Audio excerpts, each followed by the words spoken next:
चैत्र नवरात्रि के तीसरा दिन माता के तीसरे स्वरूप माँ चंद्रघंटा की आराधना की जाती है। माँ दुर्गा का ये लोकप्रिय अवतार है जिसकी पूजा वैष्णो देवी में की जाती है। शास्त्रों के अनुसार माँ चंद्रघंटा को हिंदू धर्म में अधिक महत्व प्राप्त है। इनकी साधना से जहाँ एक तरफ मन को असीम शांति प्राप्त होती है, तो वहीं दूसरी ओर इस खास अवसर पर इनकी साधना से जातक का मन मणिपुर चक्र में प्रविष्ट होता है। ज्योतिषियों का मानना है कि माँ चंद्रघंटा की कृपा से अलौकिक वस्तुओं के दर्शन होते हैं, दिव्य सुगंधियों का अनुभव होता है तथा विविध प्रकार की दिव्य ध्वनियां सुनाई देती हैं। ये क्षण साधक के लिए अत्यंत सावधान रहने के होते हैं।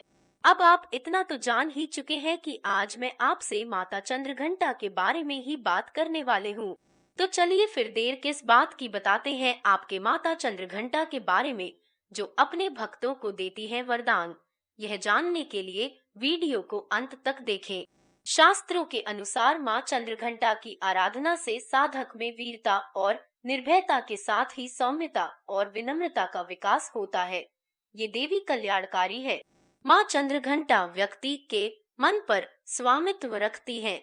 अगर माँ चंद्रघंटा के रूप की बात की जाए तो माँ के इस रूप के मस्तक पर घंटे के आकार का आधा चंद्र है, इसीलिए इस देवी को चंद्रघंटा कहा गया है।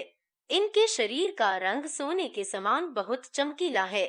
अपने इस रूप से माता देवगण, संतों और भक्त जन के मन को संतोष प्रदान करती हैं।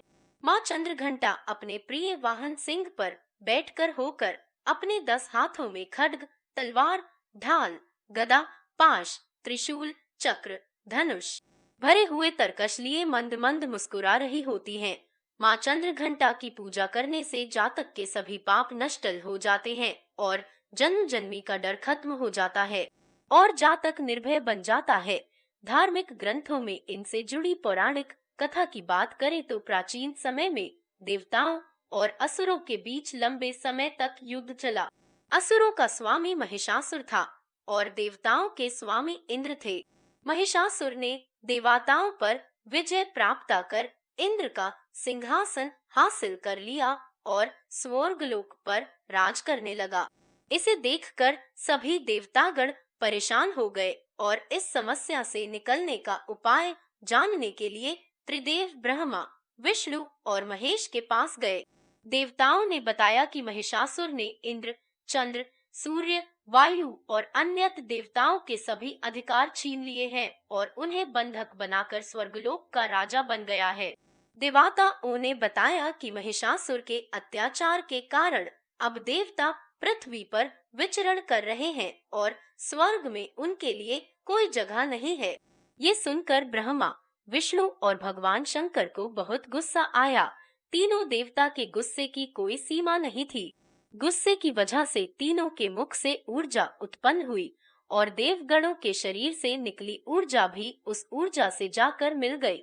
ये 10 दिशाओं में व्याप्त होने लगी। तभी वहां एक देवी का अवतरण हुआ।